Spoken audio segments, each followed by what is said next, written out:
जय हिंद बच्चों। बच्चों जैसा कि हम सबको पता है ट्रायंगल के अंदर कितनी साइड्स होती हैं? 3 साइड होती हैं।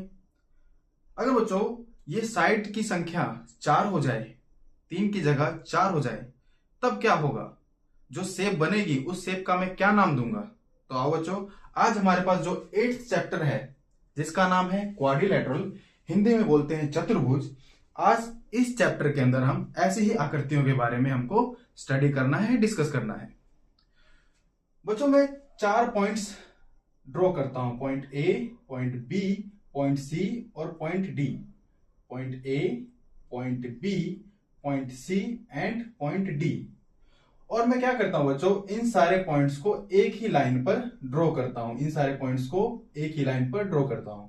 और बच्चों मुझे पता है जब जब बहुत सारे पॉइंट्स एक ही लाइन पर होते हैं तो ऐसे पॉइंट्स को मैं क्या बोलता हूं? कोलिनियर पॉइंट बोलता हूं।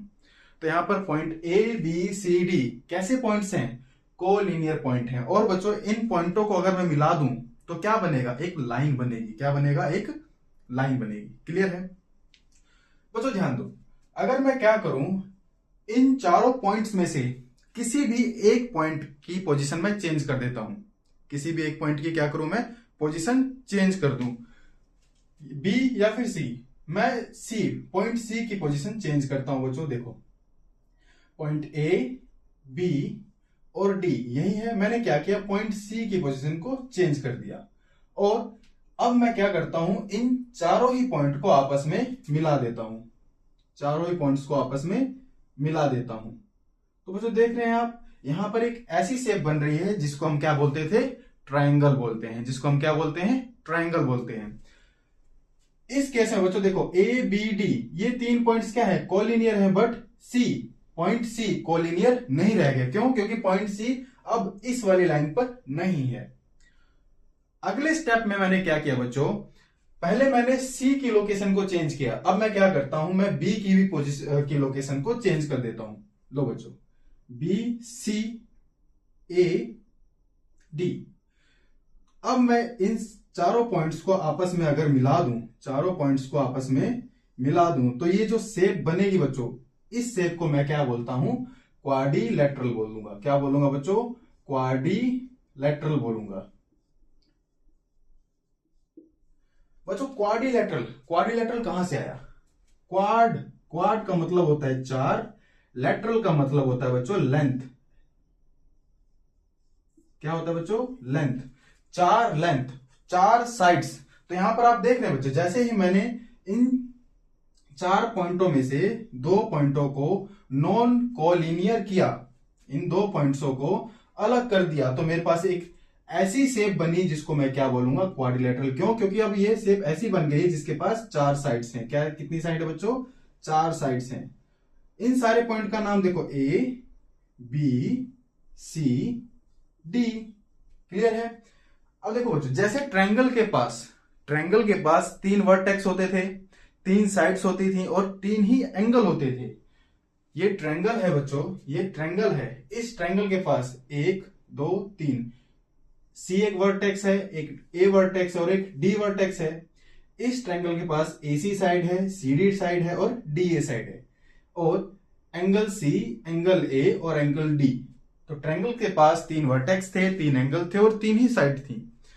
क्वाड्रिलेटरल के पास बच्चों 4 वर्टेक्स होते हैं। 4 vertex, A, B, C, D, 4 vertex होते हैं। 4 साइड्स होती है बच्चों, A B, B C, C D और डी ए। कितनी साइड्स होगी बच्चों? A B, B C, C D और डी ए। 4 साइड्स होगी। 4 वर्टेक्स हो गए बच्चों, A vertex, B vertex, C vertex और डी वर्टेक्स। और ऐसे ही 4 एंगल्स होते हैं, 1, 2, 3, 4। Angle A, angle B, angle C और एंगल डी। तो यहां पर बच्चों हमने देखा कि एक क्वाड्रिलेटरल के पास 4 वर्टेक्स, 4 साइड्स और 4 ही कितने क्या होते हैं? एंगल्स होते हैं। क्लियर है? आगे बात समझ में? अब देखो बच्चों, क्वाड्रिलेटरल के पास अपोजिट साइड्स के पेयर्स होते हैं। देखो जैसे बी सी और ए डी कैसे हैं? आमने सामने वाली साइड्स हैं। बी सी और ए डी कैसी हैं? आमने वाली साइड्स है, आमने सामने वाली साइड है, तो इनको क्या बोलते हैं बच्चों? Opposite sides. Opposite sides. तो अगर बच्चों हम यहां पर देखें तो कितने पेयर, कितने जोड़े बन रहे हैं अपोजिट साइड के? 2 जोड़े बन रहे हैं। एक जोड़ा तो बन गया बीसी और एडी का, बीसी और एडी का। एक जोड़ा कौन सा बना बच्चों? ए बी और सी डी का, ए बी और सी डी का। तो बच्चों देखा जाए तो ट्रायंगल के पास क्वाड्रिलेटरल के पास 2 पेयर्स हैं, किसके? अपोजिट साइड्स के। किसके? अपोजिट साइड के 2 पेयर्स हैं, एक बीसी एडी और एक बी ए और सी डी। क्लियर है? अब बच्चों मैं क्या करूं, ये जो हमारे पास अपोजिट वर्टेक्स है, जैसे बी के सामने वाला वर्टेक्स क्या है? डी, और ए के सामने वाला वर्टेक्स क्या है? सी। मैं अगर बी और डी को मिला दूं, अपोजिट वर्टेक्स को आपस में मिला दूं, तो 2 अपोजिट वर्टेक्स को मिलाने वाली जो लाइन होती है उसको हम बोलते हैं डायगोनल। क्या बोलते हैं बच्चों? डायगोनल बोलते हैं। हिंदी में बोलते हैं विकर्ण। क्या बोलते हैं बच्चों? विकर्ण बोलते हैं। क्लियर है? ऐसे ही एक ये डायगोनल हो गया, जब मैं ए को सी से मिलाऊंगा, ये भी तो एक डायगोनल होगा। ये भी क्या होगा बच्चों? एक डायगोनल होगा। तो क्वाड्रिलेटरल के पास कितने डायगोनल हो गए बच्चों? 2 डायगोनल हो गए। क्यों? क्योंकि 4 वर्टेक्स हो गए ना यहां पर। दो पेयर बनते हैं अपोजिट वर्टेक्स के, एक बीडी और एक सी ए। क्लियर है? आती है बात समझ में? कोई डाउट नहीं है। अब बच्चों हम आगे चलते हैं। बच्चों यहां पर आपको 2 कॉलम दिख रहे होंगे। इनके अंदर मैंने क्या है, एक कॉलम के अंदर मैंने कुछ नाम लिखे हुए हैं और एक कॉलम के अंदर मैंने कुछ शेप्स बनाई हुई हैं। अब बच्चों हम इन कॉलम्स को डिफाइन करते हैं। इन कॉलम्स के सहायता से आज हम टाइप्स ऑफ क्वाड्रिलेटरल्स को समझते हैं। तो बच्चों देखो, सेकंड कॉलम के अंदर आप जो पहली शेप देख रहे हैं, हम उसके बारे में डिस्कस करते हैं। और फर्स्ट कॉलम के अंदर जो पहला कॉलम है, जो मैंने क्या लिखा है? ट्रेपिज्म। क्या लिखा है बच्चों? ट्रेपिज्म। ट्रेपिज्म क्या होता है? तो जैसा कि हमने देखा, हमारे पास ये कैसी फिगर है? ये क्या है? ये एक क्वाड्रिलेटरल है। क्या है बच्चों? क्वाड्रिलेटरल है। हम नेमिंग करते हैं ए बी सी डी। तो बच्चों इस क्वाड्रिलेटरल के अंदर हमने देखा कि 2 पेयर बनते हैं अपोजिट साइड के, एक ए बी, एक सी डी, एक ए सी, एक बी डी। 2 पेयर बनते हैं, जैसा अभी हमने पीछे देखा था। अगर क्या हो बच्चों, एक पेयर अपोजिट साइड का एक पेयर कैसा हो जाए? पैरेलल हो जाए। दोबारा से, अपोजिट साइड का एक पेयर पैरेलल हो जाए तो जो शेप बनेगी उस शेप को हम बोलेंगे ट्रेपिज्म। क्या बोलेंगे बच्चों? ट्रेपिज्म। बच्चों यहां पर आप अगर ये वाली फिगर देख रहे हैं, फिगर 1 देखेंगे, तो यहां पर आपको दिखेगा ए बी सी डी के पैरेलल है। ए बी जो है वो पैरेलल है किसके? सी डी के। बच्चों पैरेलल लाइंस क्या होती हैं? पैरेलल लाइंस वो लाइंस होती हैं जिनके बीच में डिस्टेंस क्या होता है? कांस्टेंट होता है, बराबर होता है। ना तो डिस्टेंस बढ़ता है ना ही डिस्टेंस घटता है। पैरेलल लाइंस यही होती हैं, जिसको हिंदी में समानांतर रेखाएं बोलते हैं। समांतर रेखाएं वो रेखाएं होती हैं जिनके बीच में डिस्टेंस कैसे होती हैं? कांस्टेंट होती है, ना तो घटती है ना ही बढ़ती है। तो बच्चों आप ए बी और सी डी देख पा रहे हैं। ए बी जो लाइन है, ए बी जो साइड है, वो सी डी साइड के कैसे है? पैरेलल है। वहीं अगर बच्चों मैं ए सी और बी डी को देखूं, ए सी और बी डी को देखूं, यहां पर ए सी बी डी के पैरेलल नहीं है। अगर मैं ऊपर देखूं तो यहां पर डिस्टेंस, इस पॉइंट पर डिस्टेंस कम है और इस पॉइंट पर डिस्टेंस कैसा हो गया? दोनों के बीच में ज्यादा हो गया। तो समांतर रेखाएं कौन सी रेखाएं होती है जिनके अंदर डिस्टेंस बराबर होता है? तो यहां पर तो हम देख रहे हैं ऊपर डिस्टेंस कम है, नीचे डिस्टेंस ज्यादा है। तो ए सी बी डी के पैरेलल नहीं है, but A B C D के पैरेलल है। तो जब ऐसा क्वाड्रिलेटरल हमारे पास आए जिसके अंदर एक पेयर अपोजिट साइड का एक पेयर कैसा हो? पैरेलल हो, तो ऐसे चतुर्भुज को, ऐसे क्वाड्रिलेटरल को हम क्या बोलेंगे? ट्रेपिज्म। हिंदी में समबलम चतुर्भुज बोलेंगे। क्लियर है? कोई डाउट? कोई डाउट नहीं। अब बच्चों हम चलते हैं अगले चतुर्भुज पे, अगले टाइप्स ऑफ क्वाड्रिलेटरल पे, जिसका नाम है पैरेललोग्राम। क्या नाम है बच्चों? पैरेललोग्राम। देखो बच्चों, इसके नाम में ही इसका टाइप छिपा हुआ है। पैरेललो मतलब देखो, हमारे पास क्या था? क्वाड्रिलेटरल था। क्वाड्रिलेटरल के अंदर 2 पेयर बनते हैं अपोजिट साइड के। अगर एक पेयर अपोजिट साइड का पैरेलल हो जाए, एक पेयर अपोजिट साइड का पैरेलल हो जाए, तो उस क्वाड्रिलेटरल को तो हमने बोल दिया ट्रेपिज्म। अगर दोनों ही अपोजिट साइड के पेयर पैरेलल हो जाएं, दोनों ही अपोजिट साइड के पेयर पैरेलल हो जाएं, तो ऐसे शेप को हम क्या बोलेंगे? पैरेललोग्राम बोलेंगे। क्या बोलेंगे बच्चों? पैरेललोग्राम बोलेंगे, समांतर चतुर्भुज बोलेंगे, समांतर चतुर्भुज बोलेंगे। तो बच्चों यहां पर आप देख रहे हैं, ये जो हमारे पास फिगर नंबर 2 है, यहां पर आप देख सकेंगे जो पी क्यू है आर एस के पैरेलल है। P Q is parallel to R S and P R is parallel to Q S. Clear है? यहां पर आप देख पा रहे हैं पी क्यू आर एस के पैरेलल है और पी आर क्यू एस के पैरेलल है। क्यों पैरेलल है? क्योंकि देखो ऊपर भी अगर देखें तो इन दोनों साइड्स के बीच में डिस्टेंस इक्वल है। यहां पर देखो जो यहां पर डिस्टेंस और यहां पर डिस्टेंस ना तो घट रहा है ना बढ़ रहा है, बराबर है। अगर दो लाइंस के बीच में डिस्टेंस कांस्टेंट है तो वो लाइंस कैसी होती हैं? पैरेलल होती हैं। तो पी क्यू पैरेलल है आर एस के। ऐसे ही बच्चों अगर हम यहां देखें तो यहां पर भी देख रहे हैं पी क्यू और आर एस के बीच में क्या है? डिस्टेंस कांस्टेंट है। तो यहां से पी आर और क्यू आर कैसी हो गई? पैरेलल लाइंस हो गई। क्लियर है? कोई डाउट नहीं बच्चों। थोड़ा सा मैंने अपोजिट बोल दिया, बट ये दोनों पेयर्स अपोजिट साइड की कैसी हैं? पैरेलल हैं। तो पैरेललोग्राम आपका क्लियर हो गया। तो क्या बच्चों आप इन 6 की 6 फिगर में से जो 6 शेप्स मैंने बनाई हैं, इसमें से आप बता सकते हैं कौन सी शेप्स पैरेललोग्राम है? आप देख सकते हैं shape number 2, shape number 3, shape number 4 और शेप नंबर 5, ये सारी की सारी क्या है? पैरेललोग्राम है। आप देख पा रहे हैं यहां पर दो पेयर अपोजिट साइड के हैं, डी ई एफ जी के पैरेलल है, डी एफ ई जी के पैरेलल है। क्लियर है? तो ये भी एक पैरेललोग्राम हो गया। जे के एल एम के पैरेलल है, जे एल के एम के पैरेलल। दिख रहा है आपको? साइड्स इक्वल हैं और साइड्स के बीच में दोनों सारी साइड्स के बीच में डिस्टेंस कैसा है? इक्वल है। जे के और के एम साइड पैरेलल है, जे के और एल एम ये भी पैरेलल है। क्लियर है बच्चों?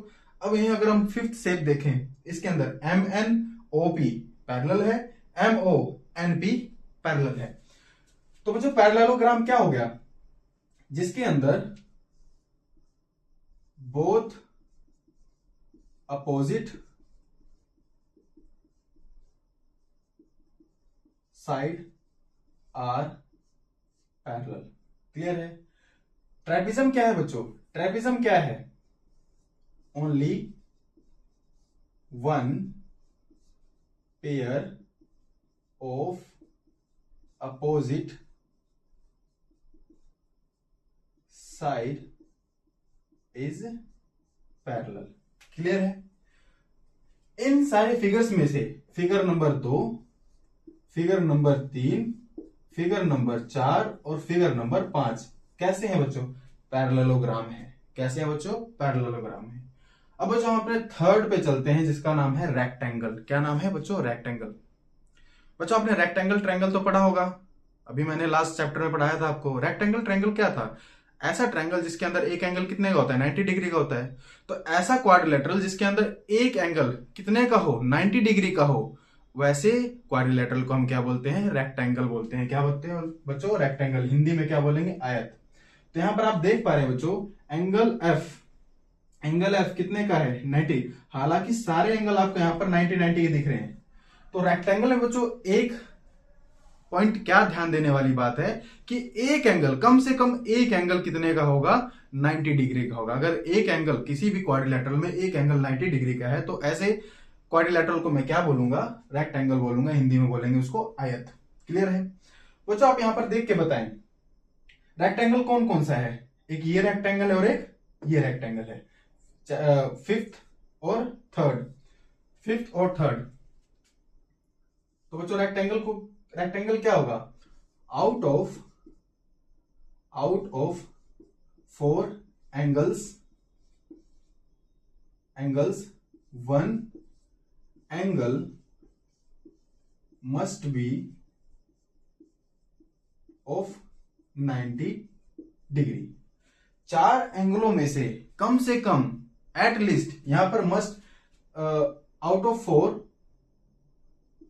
एट लीस्ट हम लिख सकते हैं, कम से कम एक एंगल तो 90 डिग्री का होगा। अगर एक एंगल 90 डिग्री का होगा तो ऐसे क्वाड्रिलेटरल को हम क्या बोलेंगे बच्चों? रेक्टेंगल बोलेंगे। तो यहां पर जो 3 है जो 3 फिगर है और जो 5th फिगर है, ऐसे फिगर को मैं क्या, ये फिगर किसके एग्जाम्पल है बच्चों? रेक्टेंगल के एग्जाम्पल है। किसके एग्जाम्पल है बच्चों? रेक्टेंगल के एग्जाम्पल है। क्लियर है? अब बच्चों हमारे पास आता है रोम्बस। क्या आता है? रोम्बस, जिसको हिंदी में बोला जाता है विषम कोण चतुर्भुज। क्या? विषम कोण चतुर्भुज। तो बच्चों विषम कोण चतुर्भुज क्या है? एक ऐसा चतुर्भुज है all sides are of equal length. जो सारी साइड्स होंगी, जो क्वाड्रिलेटरल की सारी साइड्स होंगी, वो कैसी होंगी बच्चों? इक्वल लेंथ की होंगी। कैसी होंगी? इक्वल लेंथ की होंगी। बच्चों देखो, रोम्बस के अंदर साइड्स के बारे में चर्चा की गई है कि सारे साइड कैसी होंगी? इक्वल होंगी। एंगल की कोई चर्चा नहीं है। यहां पर देखो बच्चों, जो 4th फिगर है JKLM, ये क्या है? ये एक रोम्बस है। क्या है बच्चों? ये एक रोम्बस है। यहां पर आप देख पा रहे हैं JKLM के कैसा है? इक्वल है। JLKM के इक्वल है। इक्वल का मतलब क्या है बच्चों? इनकी लेंथ बराबर है। अगर ये 4 सेंटीमीटर है, ये 4 सेंटीमीटर है, तो ये भी 4 सेंटीमीटर की होगी, ये भी 4 सेंटीमीटर की होगी बच्चों, ये भी 4 सेंटीमीटर की होगी। रोम्बस के अंदर इंपॉर्टेंट क्या है कि चारों साइड्स कैसी होनी चाहिए? इक्वल होनी चाहिए। एंगल की कोई चर्चा नहीं है, एंगल कितने का भी हो, बट साइड्स कैसी होनी चाहिए बच्चों? इक्वल होनी चाहिए। तो अगर ऐसी फिगर हमारे पास है तो उसको हम क्या बोलेंगे? उसको हम बोलेंगे रोम्बस। फिगर नंबर 4 किसका एग्जाम्पल है बच्चों? रोम्बस का एग्जाम्पल है। ये किसका एग्जाम्पल था बच्चों? ये एग्जाम्पल था ट्रेपिज्म का। किसका? ये क्या है बच्चों? एक ट्रेपिज्म है। ये क्या है बच्चों? ये पैरेललोग्राम है। ये क्या है बच्चों? ये एक रेक्टेंगल है। ये क्या है? रेक्टेंगल है। क्लियर है? अब हमारे पास आता है स्क्वायर। क्या आता है बच्चों? स्क्वायर। देखो बच्चों, रोम्बस और स्क्वायर में थोड़ा कंफ्यूजिंग हो जाता है समझना। रोम्बस क्या है? एक ऐसा क्वाड्रिलेटरल है जिसके अंदर सारी चारों की चारों साइड्स इक्वल लेंथ की हो। स्क्वायर एक ऐसा क्वाड्रिलेटरल है बच्चों जिसके अंदर चारों साइड्स इक्वल लेंथ की हो और एंगल्स कितने के हो? 90 डिग्री के हो। कितने के होने चाहिए? 90 डिग्री के होने चाहिए। तो यहां पर आप देख रहे हैं बच्चों, ये ये सारे कितने के होंगे बच्चों? 90 डिग्री के होंगे। कितने के होंगे? 90 डिग्री के होंगे। तो स्क्वायर में क्या होता है बच्चों? स्क्वायर में क्या है? All sides are of equal length and all 4 angles must be of 90 degree. कितने डिग्री होने चाहिए भैया बच्चों? 90 डिग्री का होना चाहिए। तो स्क्वायर क्या है? स्क्वायर एक ऐसा क्वाड्रिलेटरल है जिसके अंदर चारों की चारों साइड्स का लेंथ इक्वल है और जो एंगल्स हैं वो कैसे होने चाहिए बच्चों? 90 डिग्री के होने चाहिए। चारों एंगल्स कैसे होने चाहिए? 90 डिग्री के होने चाहिए। क्लियर है? लास्ट हमारे पास आता है बच्चों काइट। क्या आता है? काइट। आप सिक्स्थ फिगर देख रहे होंगे, 6th शेप देख रहे होंगे। ये पतंग की तरह आपको कुछ दिख रहा होगा। किसकी तरह दिख रहा है बच्चों आपको? पतंग की तरह। ऐसे शेप को क्या बोला जाता है बच्चों? काइट बोला जाता है। क्या बोला जाता है? काइट। इसके अंदर बच्चों जो एडजेसेंट साइड्स होती हैं, एडजेसेंट साइड होती हैं, वो इक्वल लेंथ की होती है बच्चों। इक्वल लेंथ की। देखो बच्चों, एडजेसेंट और अपोजिट में फर्क है। यहां पर बच्चों देखो, ABCD में नेमिंग करता हूं तो BC का अपोजिट कौन है? AD है। BC का अपोजिट क्या है? AD। अगर मैं BC का एडजेसेंट साइड बोलूं तो DC एडजेसेंट साइड है। क्लियर है? देखो मैं आपको समझा रहा हूं अपोजिट साइड और एडजेसेंट साइड। BC अगर साइड है, इसका मैं अपोजिट साइड अगर आपसे पूछूंगा तो अपोजिट साइड आएगा AD। अपोजिट साइड आएगा क्या? AD। वहीं अगर मैं पूछूं कि BC का एडजेसेंट साइड कौन सा है तो BC का एडजेसेंट साइड होगा बच्चों, क्या होगा? DC। तो काइट के अंदर जो काइट शेप होती है ये क्वाड्रिलेटरल ही है, बट इसके अंदर जो एडजेसेंट साइड होती है बच्चों वो इक्वल लेंथ की होती है। तो AB का एडजेसेंट क्या होगा? AD। और BC का एडजेसेंट क्या होगा? DC। BC का एडजेसेंट क्या होगा बच्चों? DC। तो बच्चों आपने यहां पर आपने देखा कि कैसे हमारे पास 6 शेप्स थी और उन 6 शेप्स का हमने नेमिंग किया, उनकी फिगर को समझा। बच्चों यहां पर एक बात और समझने की है। देखो ट्रेपिज्म के अंदर कम से कम एक पेयर, देखो ट्रेपिज्म क्या होता है, ट्रेपिज्म में 1 pair of opposite side parallel है। एक पेयर अपोजिट साइड का कैसा होना चाहिए, पैरेलल होना चाहिए। पैरेललोग्राम में क्या होता है, पैरेललोग्राम में क्या होता है, दोनों ही पेयर जो अपोजिट साइड की होती है वो कैसी होती हैं, पैरेलल होती हैं। दोनों ही पेयर कैसी होती है बच्चों, पैरेलल होती हैं। क्लियर है। यहां पर हमने देखा इन सारी फिगर में से ये भी एक पैरेललोग्राम है, ये भी एक पैरेललोग्राम है, ये भी एक पैरेललोग्राम है और ये भी एक पैरेललोग्राम है। क्लियर है। थर्ड में देखा हमने बच्चों रेक्टेंगल में क्या होता है, एक एंगल, कम से कम एक एंगल तो कितने का होगा, 90 का तो होगा ही। एक से ज्यादा तो हो सकते हैं बट कम से कम एक एंगल 90 का होना चाहिए। तो यहां पर हमने देखा कि जो स्क्वायर है वो भी एक रेक्टेंगल है, रेक्टेंगल तो रेक्टेंगल है ही है। रोम्बस में क्या है, रोम्बस में चारों साइडें इक्वल हैं बट एंगल्स की कोई चर्चा नहीं है। वहीं स्क्वायर क्या है, जिसकी चारों साइड्स भी इक्वल है और एंगल्स कितने का है, 90 डिग्री का है, एंगल भी इक्वल है। क्लियर। काइट एक ऐसी शेप है जिसके अंदर एडजेसेंट साइड कैसी होती है, इक्वल होती है। तो बच्चों यहां पर आपने देखा क्वाड्रिलेटरल क्या है, क्वाड्रिलेटरल कैसे बना और क्वाड्रिलेटरल के टाइप्स को हमने पढ़ा। क्लियर है। तो बच्चों आशा करता हूं आपको इस लेक्चर के बाद क्वाड्रिलेटरल को पहचानना और उसके बारे में समझना आसान हो गया होगा। तो बच्चों जय हिंद।